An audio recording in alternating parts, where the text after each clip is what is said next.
তারাবি নামাজ পড়ে বিডিআর ক্যাম্পে দেখার জন্য আসছি কোর্টের সামনে। এখন দেখি হঠাৎ করে একটা টান দিল কি, বাবা গো মাজারে উড়ে নই কবিতর উড়িয়া আইসে আমার বাড়ি রে। মারতাম এখন হই হই হই উড়ি গেল। লোকজন কি হলো আসি ঘিরি করার সাথে কয় সাপের লেজ ধরি বলে থাম থাম থাম, আমি এই আলামির বাচ্চাকে বন্দি করেছি খাগড়াছড়ি থেকে।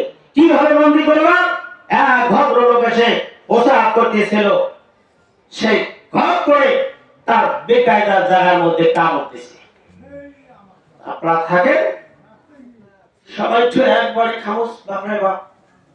একটু পরে ওরা তাবিজ দেওয়া শুরু করলো। কি বেসা?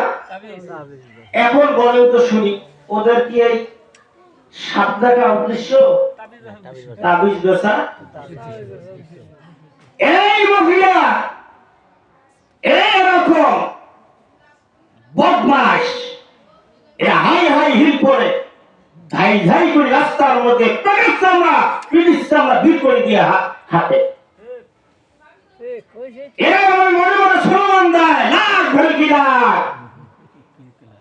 এই কোষাকারা থানার যুবকদের চোখে মুখে লাখ।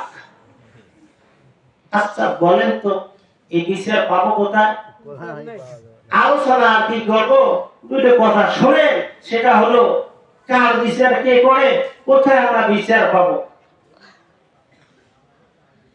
একটা সেভেনের ছেলে, এইটের মনে হয় 78 ছেলে একবার লক্ষ বাড়িয়া ওই জামাত দিচ্ছে।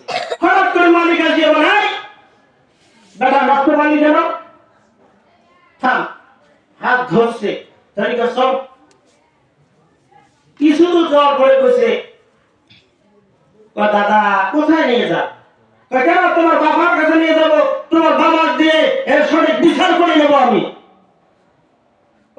দাদা আমি তো ব্যাগ নিয়ে যাচ্ছি, ওই যে গাছের আলো আমার বাবা বস্তা নিয়ে বসিয়েছে।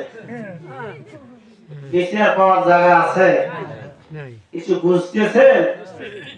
আলোচনা করতে পারবো না, সময় হয়েছে, দোয়া করি তোমার এখনই। তবে আমরা বেশি কেন আলোচনা করবো না।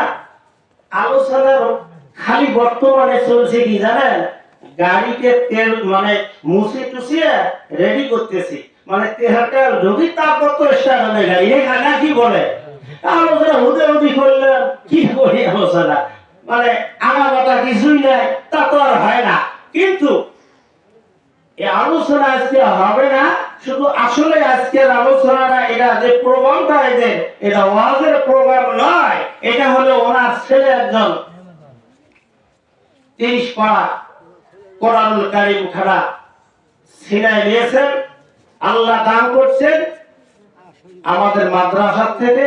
তো যাই হোক, ওনারা আমাদেরকে দাওয়াত করেছেন, একটু দোয়ার উদ্দেশ্যে আপনাদেরকে ডাকছে, তারপরে কোনো ব্যবস্থা করছে, কথা বুঝছেন? তা আসলে আর আমাদের আলোচনাটা আপনাদেরকে করার দরকার, শোনানোর দরকার, ইচ্ছেও ছিল, কিন্তু দুঃখের বিষয় সেটা হলো আমাদের কি ওটা ব্রিজ, সোনাহাট ব্রিজ 10টার মধ্যে বন্ধ হবে আর খুলে দেবে না। জি হ্যাঁ, এই জন্য আমার কালকে জুমা আছে, জুমা পড়াতে হবে। এই কারণে